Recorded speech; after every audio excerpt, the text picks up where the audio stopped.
My name is Clara Evans, and for most of my 40 years, I have cultivated gardens. Not just the elegant, sprawling landscapes that have become the signature of my firm, Viridian Landscapes, but the smaller, more fragile gardens of the heart. I've always believed that with enough patience, enough care, enough gentle tending, anything can be coaxed to bloom. It is a philosophy I have applied to stubborn root systems, to neglected city parks, and, most disastrously, to my own family.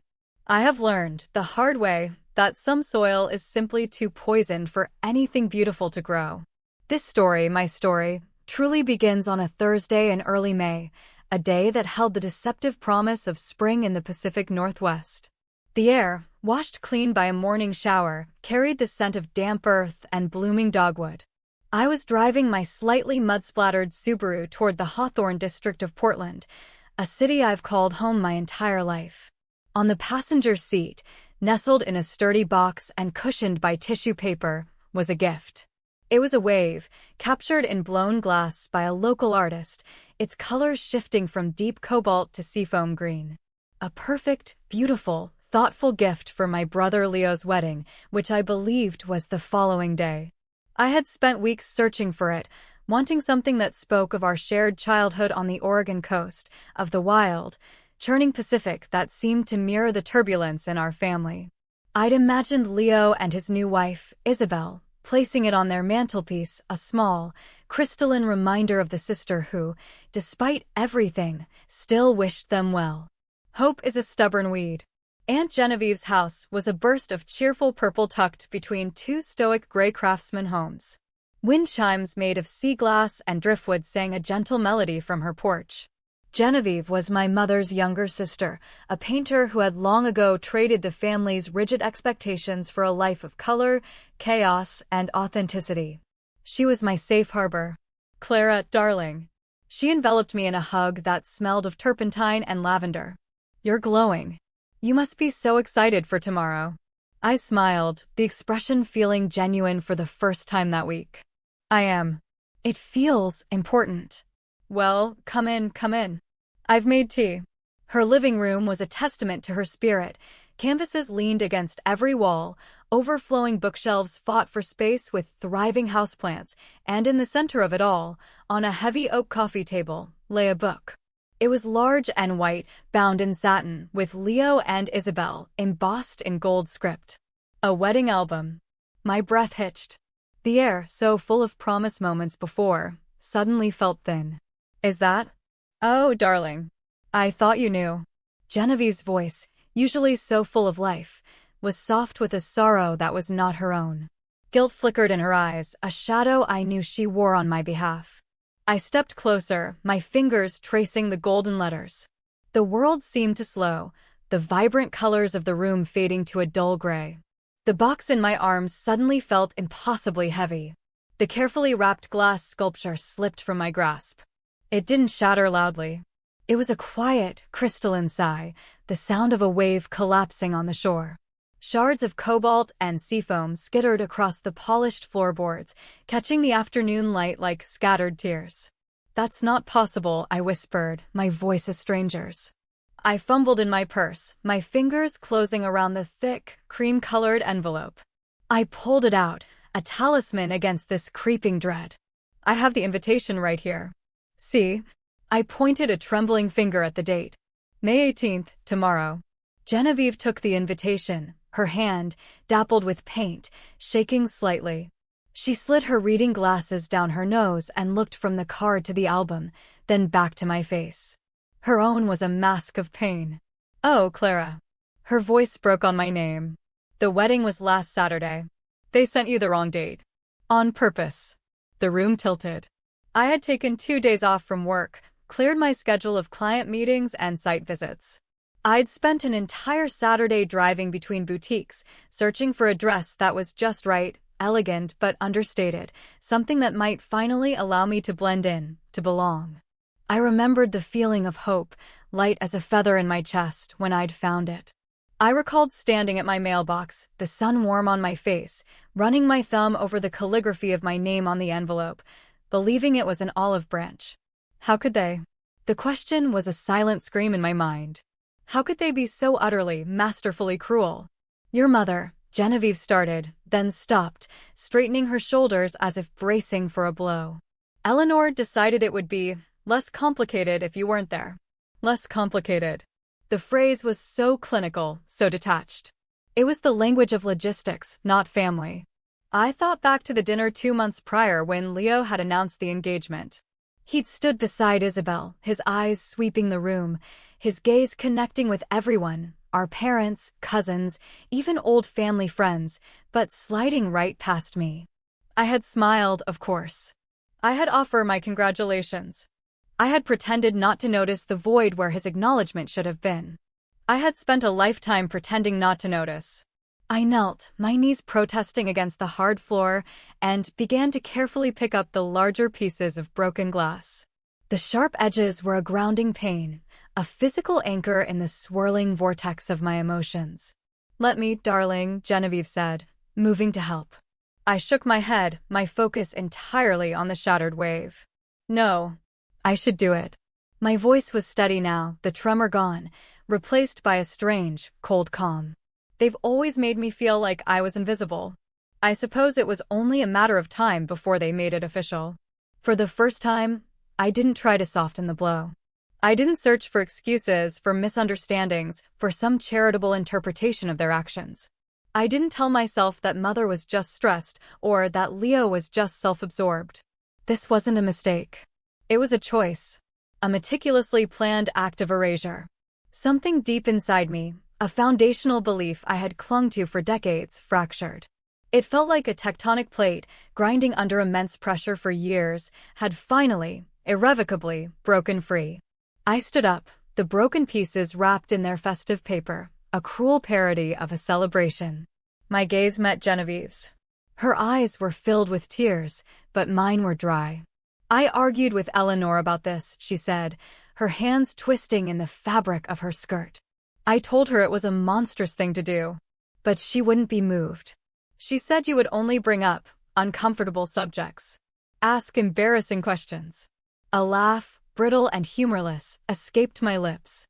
Uncomfortable subjects like the more than $100,000 I had quietly paid through my holding company to save our family's coastal house, Seacliff, from being sold to cover my father's debts. Embarrassing questions like why Leo's string of spectacular business failures were always framed as noble attempts at greatness, while my hard-won, quiet success with Viridian Landscapes was dismissed as a cute little hobby. I had spent my life on a fool's errand, trying to earn a place at a table where a seat was never set for me. I thought that if I was helpful enough, quiet enough, successful enough, they would finally see me. See my worth. Genevieve reached out and took my hand. Her skin was cool and soft.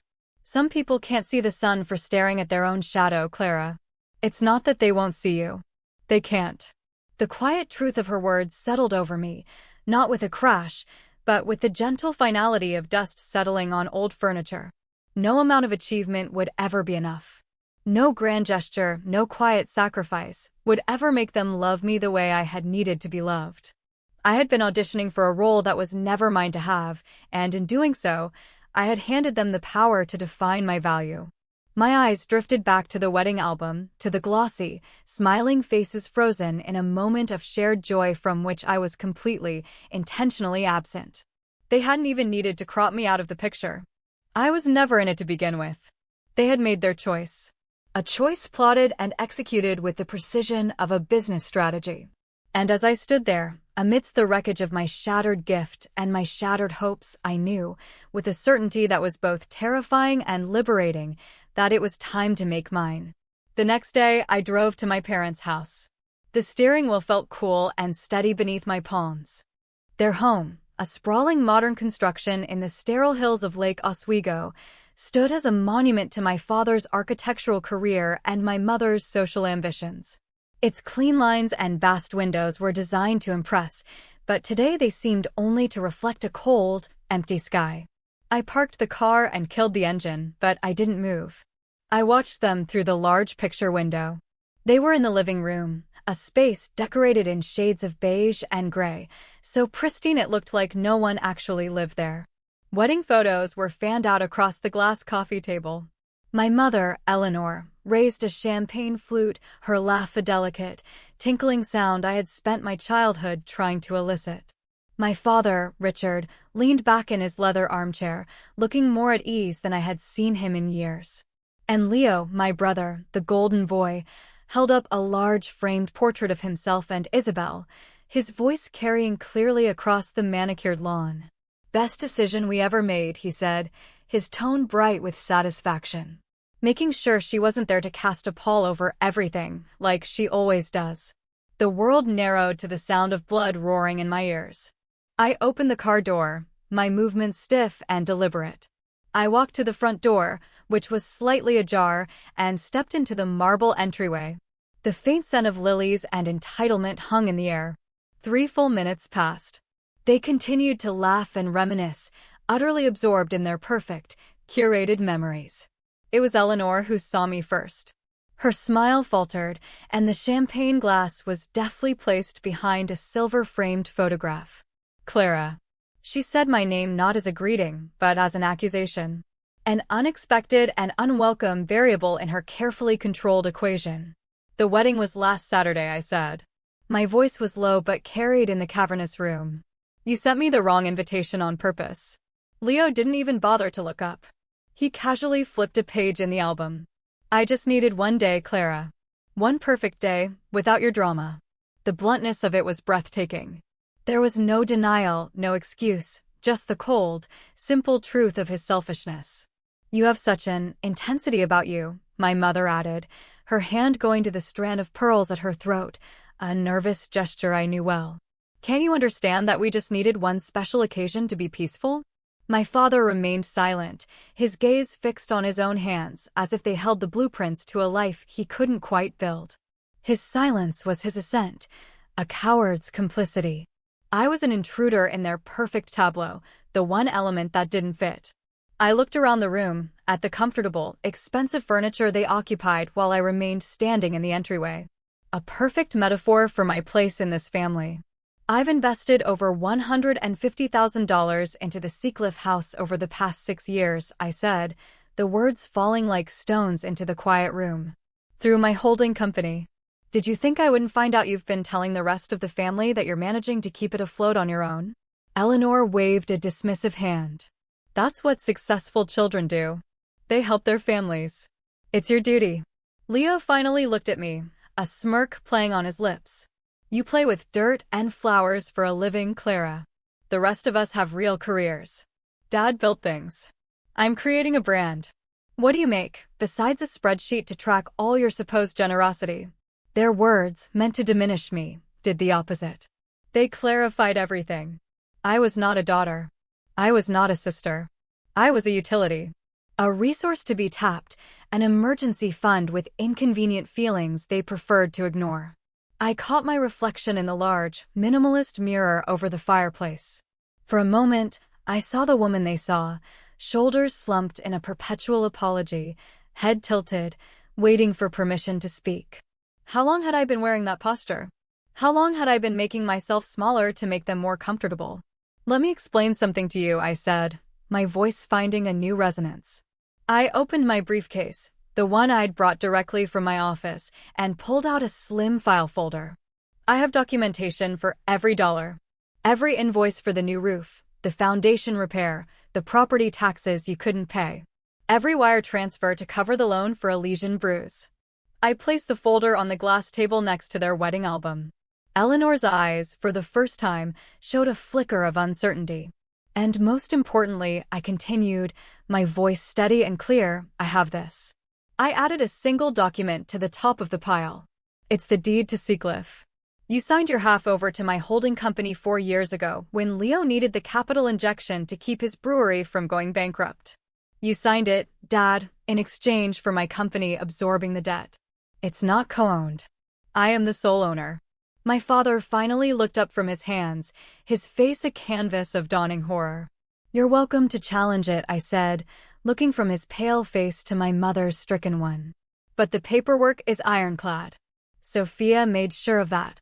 "Sophia," my mother repeated, her voice rising. "Sophia Reyes? Our family attorney. My attorney, actually, I corrected her gently. For the last 5 years.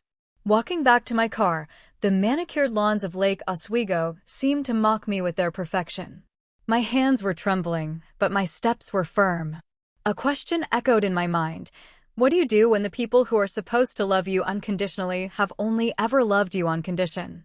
I started the engine, the quiet hum a comforting presence. For the first time since that beautiful, lying invitation had arrived in my mailbox, I felt the first stirrings of peace. Perhaps the most important union wasn't Leo and Isabel's after all. Perhaps it was this one, the slow, painful, and necessary marriage of the woman I had been to the woman I was finally, determinately, becoming.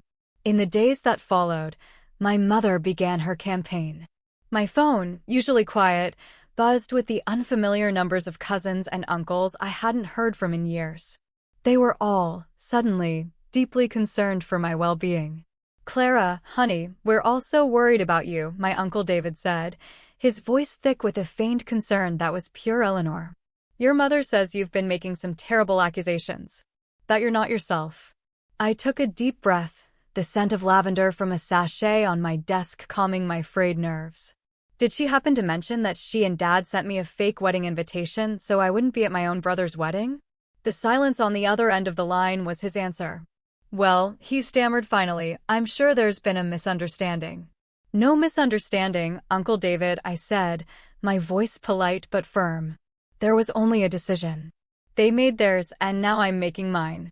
After I hung up, I made the mistake of looking at social media. Leo had posted a gallery of wedding photos. The caption under a photo of him, Isabel, and our beaming parents read, "A perfect day, surrounded by everyone who truly matters." For my entire life, I had felt my absence in family photos as a subtle ache. Now, it screamed at me from the screen. The final volley in their opening salvo arrived by courier. A formal letter on my father's old architectural firm letterhead, demanding the immediate return of the Seacliff property to its rightful owners. As if I had stolen the very thing I had saved. Night after night I lay awake, the ghosts of their smiling faces taunting me from the darkness. Had I invented the good times? Had I constructed an elaborate fantasy of familial love from a foundation of mere tolerance? The loneliness was a physical weight on my chest, heavier now that the flimsy scaffolding of pretense had been kicked away. In a moment of weakness, at 3 a.m. when the world is quiet and resolves are at their lowest ebb, my thumb hovered over Eleanor's number. Maybe I was overreacting. Maybe a single, choked-out apology from me could put all the pieces back together. But a voice, small and new but surprisingly strong, whispered back, "Whose peace would you be restoring? Theirs or yours?" I put the phone down.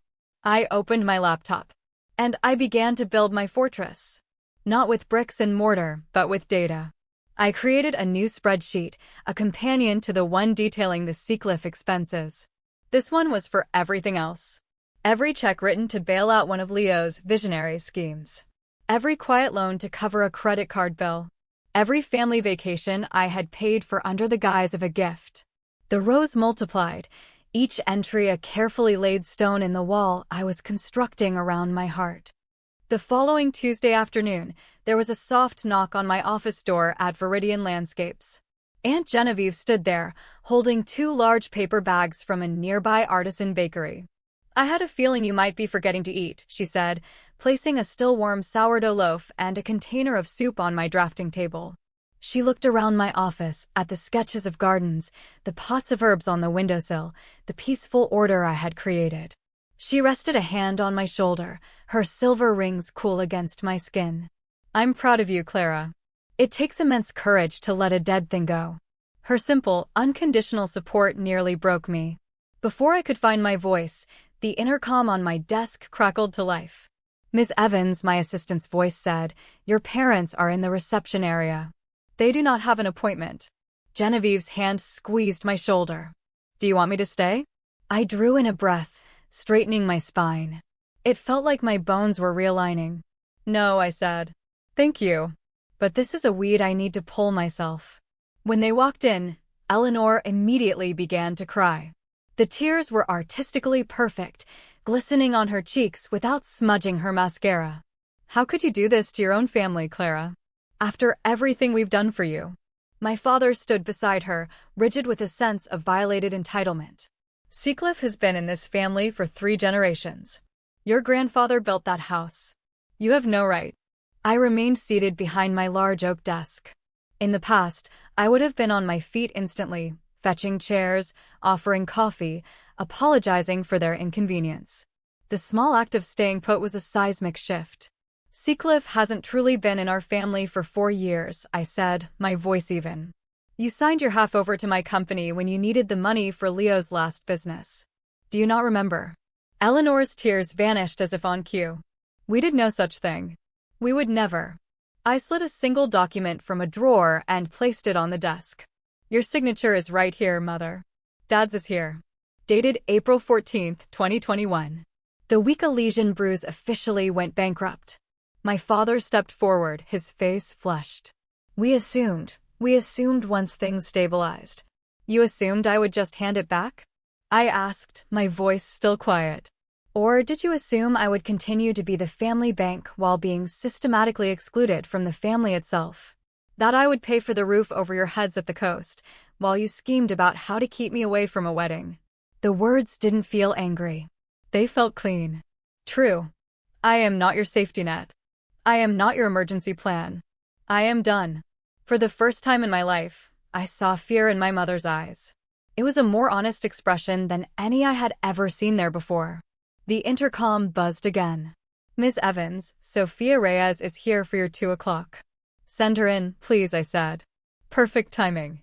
Sophia entered, her presence calm and authoritative. She took in the scene in an instant. Mr. and Mrs. Evans, she said, her tone professionally courteous. I believe our business is concluded. She gestured politely toward the door. This is a family matter, my mother hissed, her composure crumbling. Which is precisely why Ms. Reyes, my attorney, is now handling it, I replied, the words feeling like my own. All future communications regarding Seacliff or any other financial issue will go directly through her. The contrast was stark. Sophia's respectful Ms. Evans versus my mother's furious glare. As Sophia escorted them toward the door, my father glanced back, his usual certainty replaced by a look of profound confusion, as if the world he had known had suddenly revealed itself to be an illusion. When they were gone, Sophia returned with a file. Ready to make it official? She asked gently. I picked up my pen. With each document I signed, my hand grew steadier, my signature bolder. The legal notice giving my parents 30 days to remove their personal belongings from Seacliff felt like signing my own Declaration of Independence. Your mother's signature on that transfer of deed is ironclad, Sophia said, organizing the papers. They don't have a legal leg to stand on. As I signed the final page, my phone lit up. Leo. It was the first time he had called me in over a year. I looked at the screen, at his name, and felt nothing. No anxiety, no rush to answer, no flicker of hope. I let it ring until it went to voicemail. Some calls are not meant to be answered. The following day, a set of documents was spread across Marcus Thorne's polished mahogany desk like a strategic map for a new life. Marcus, my financial advisor for the better part of a decade, was a man whose calm demeanor had steered me through market fluctuations and investment decisions with unwavering wisdom. Now, he was helping me navigate a different kind of portfolio, the disentanglement of a family. I signed each page with a deliberate, steady hand. Joint emergency accounts closed. Co-signed loans from Leo's university days transferred to his sole responsibility. Investment portfolios, which my father had convinced me to link with theirs years ago for simplicity, were now definitively separated. Marcus checked each item off his list. The timing is good, he said, his voice the measured cadence of a man who had seen families implode over far less. According to the schedule you gave me, your parents should be arriving for their weekly luncheon at the Waverly Club right about now. I glanced at my watch. 12:37 p.m. My mother would be ordering her first martini. My father would be nodding politely while complaining about modern architecture to one of his retired cronies. For years, their rigid predictability had been a source of frustration. Today, it was my greatest strategic advantage. What about the restraining order? I asked, sliding the last signed form across the desk. Marcus adjusted his glasses. Sophia is filing the petition this afternoon. Judge Harriman is reviewing it. Given their unannounced visit to your office and the subsequent documentation, Sophia is confident. Workplace harassment is a clear-cut issue. I thought of the disruption, the whispers from my staff, the feeling of my sanctuary being invaded. My fingers curled into a fist under the table. I've seen fortunes and families destroyed by less, Clara, Marcus said, closing his leather-bound folder with a soft, decisive click. You're not just protecting your finances. You're protecting your future. This is the right move. His certainty was a balm to the part of me that still trembled. Just then, my phone vibrated. I expected to see Genevieve's name, but it was the front desk security for my office building. Ms. Evans, the guard's voice was tense. We have a situation in the lobby. A Mr. Leo Evans is here, demanding to see you. Marcus saw my expression change and gestured to the speakerphone button. I pressed it. Is he causing a disturbance? I asked, my voice surprisingly calm. Yes, ma'am. He's very agitated. Yelling about financial matters, saying you're stealing from the family. The formal, procedural language of the guard documented the chaos. Marcus quickly scribbled a note on a pad and pushed it toward me. This is a gift. It strengthens the harassment claim. I will not be coming down, I told the security officer. Please follow your standard protocol for unauthorized and disruptive individuals. 15 minutes later, as Marcus and I were wrapping up, my phone rang again. An unknown number. I hesitated, then answered. Clara. The voice was tentative, shaky. It's Isabel. Leo's wife. I closed my eyes, bracing myself for another onslaught of accusations. I'm so sorry, she rushed on, her voice cracking. I'm outside your building. I saw the whole thing. The way he was screaming, the things he was saying. I stood and walked to the window of Marcus's corner office. I could see her down below, standing near the fountain in the plaza, a small, forlorn figure clutching her phone. He told me you were jealous, she whispered, her words tumbling out. He said you refused to help with the wedding and that you'd always tried to ruin his happiness. But that wasn't it at all, was it? You didn't even know. You didn't even know when the wedding was. The raw validation in her words was a punch to the gut. I watched her push a strand of hair from her face, the new diamond on her hand catching the light. Married less than a month, and already the performance was starting to crumble. Marcus quietly gathered his papers and slipped out of the office, giving me a nod of support as he closed the door behind him. Why are you calling me, Isabel? I asked, my voice softer than I intended. Because, she said, and I could hear her take a ragged breath. Because the look on his face in your lobby, it was the same look my own father used to get right before he'd throw things. I'm not going to wait 20 years to admit I see it.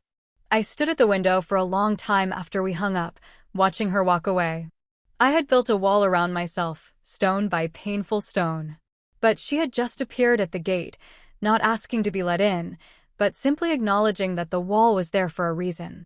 Could an ally emerge from the heart of the conflict? Or was this just another, more complicated, trap? That evening, Aunt Genevieve arrived at my apartment carrying a dusty, worn leather satchel I'd never seen. I've been your mother's keeper of secrets for too long, she said, her face grim. She laid out a series of folders on my dining room table. Inside were printouts of emails and text message threads she had been forwarded or saved over the years. A decade's worth of casual, calculated cruelty. Need to tap Clara for Leo's seed money. She won't mind co-signing the loan. Don't tell Clara about the foundation estimate for Seacliff. Just say it's minor roof repairs. She's coming for Christmas. Make sure Richard puts the new car in the garage until she leaves. Each message was a small, sharp cut. Sophia arrived as I was numbly sifting through a folder detailing the cover-up of one of Leo's failed startups. Her expression hardened as she scanned the pages. This is damning, she said, her professional composure clear. This establishes a long-term pattern of deliberate financial and emotional manipulation. The judge will see this for exactly what it is. The next morning, Sophia called. The judge granted the restraining order, she said, and I had to sit down. His exact words were a clear and disturbing pattern of financial and emotional harassment. They are not to come within 500 feet of your residence or your place of business. The dominoes began to fall, slowly at first, then all at once. Aunt Genevieve called to say our cousin Rebecca had canceled her weekly bridge game with my mother, telling her she was appalled. My father's oldest friend from his firm declined their dinner invitation. Rumors began to circulate that Isabel had moved back in with her parents.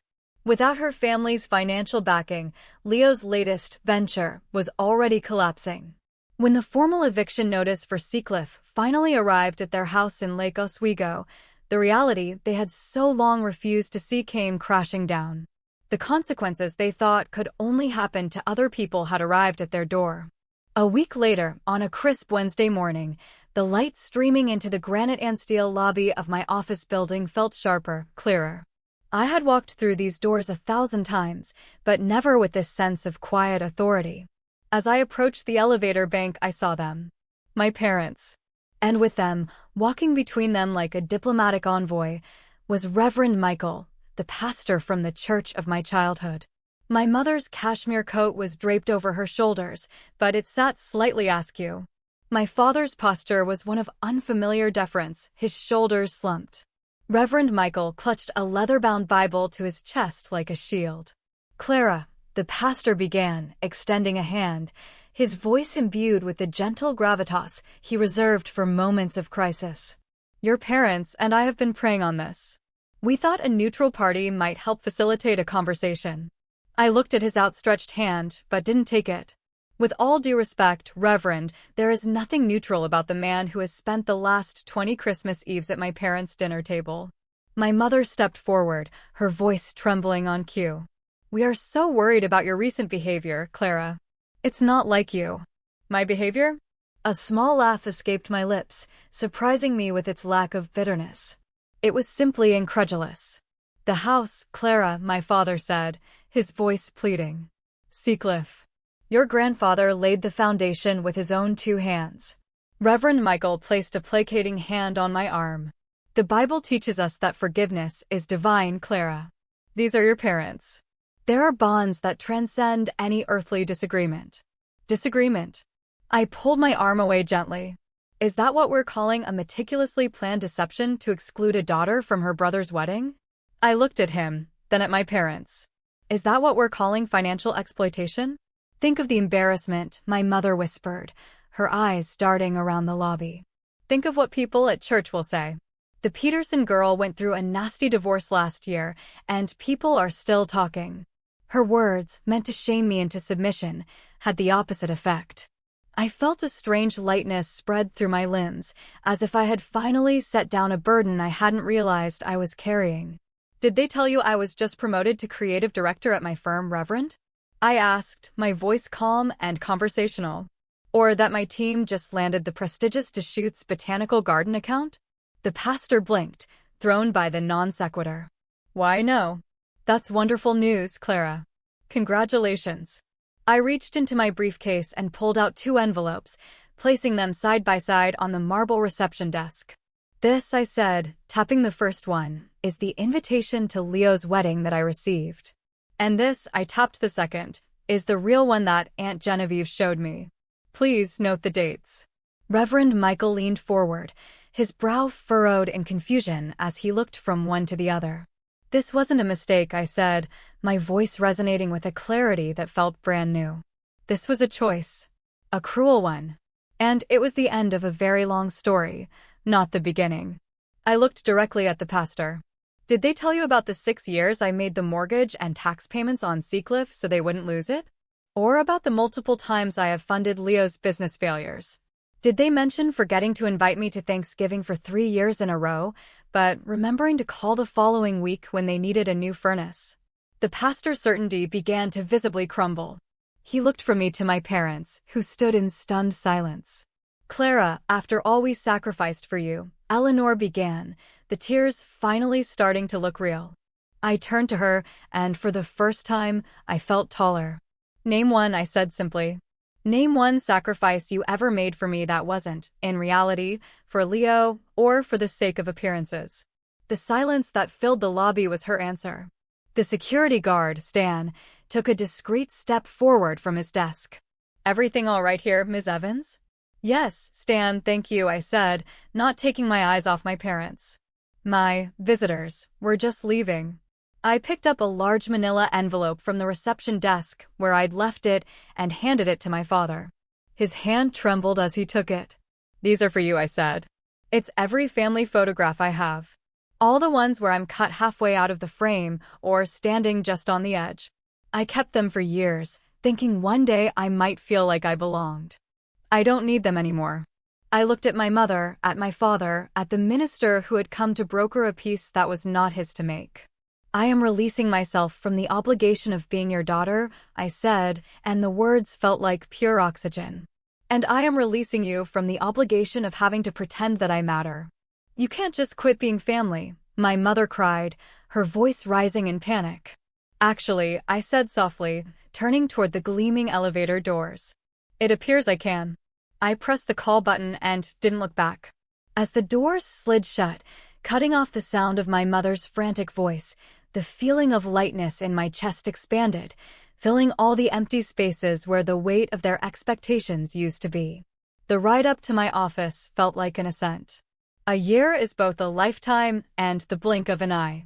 The morning sun, the same sun that once illuminated my betrayal, now streams through the floor-to-ceiling windows of my office at Seacliff, casting golden patterns on the reclaimed timber floors. The house, once a symbol of obligation and heartache, is now my sanctuary. I gutted it not with anger, but with intention, replacing the dark, heavy furniture of my parents' past with light, air, and life. The walls are lined not with family portraits, but with my own photographs of the rugged coastline, moments of wild beauty that belong only to me. My phone rings, and my shoulders no longer tense. "Clara Evans," I answer, tucking the phone into my shoulder as I review a new planting design. It's a potential client from Seattle, intrigued by my philosophy of creating restorative, authentic gardens. As I speak about the importance of harmony between the built and natural worlds, my eyes land on the large wall calendar. Where once it was a minefield of obligatory birthdays and holidays, it's now a map of my own life. A half marathon in Bend, a quiet week at a hot springs retreat, a solo trip to Japan to study temple gardens, a dream I deferred for 20 years. Later, the mail arrives, a mix of catalogs and business correspondence. Tucked among them is a thick, cream-colored envelope. My name, in elegant calligraphy. Another wedding invitation. My cousin Rachel. For a heartbeat, the ghost of the old pain stirs, a phantom limb. Then it passes. I run my finger along the embossed edge. The RSVP card includes a handwritten note. "It wouldn't be a celebration without you, Clara. Please come."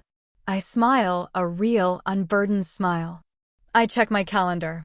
The wedding is the same weekend as my advanced photography workshop in the San Juan Islands. The old Clara would have canceled her plans in an instant, desperate for the crumb of inclusion. The new Clara picks up a simple, beautiful card from her desk. She writes a genuine note of regret, wishing them every happiness, and makes a mental note to send a piece of pottery from a local artist she admires. Not to earn her place, but because the act of giving, when freely chosen, is a joy. That evening, my chosen family gathers. Aunt Genevieve arrives first, bearing her famous Marionberry crumble. Marcus comes next, with a bottle of Oregon Pinot Noir he's been saving.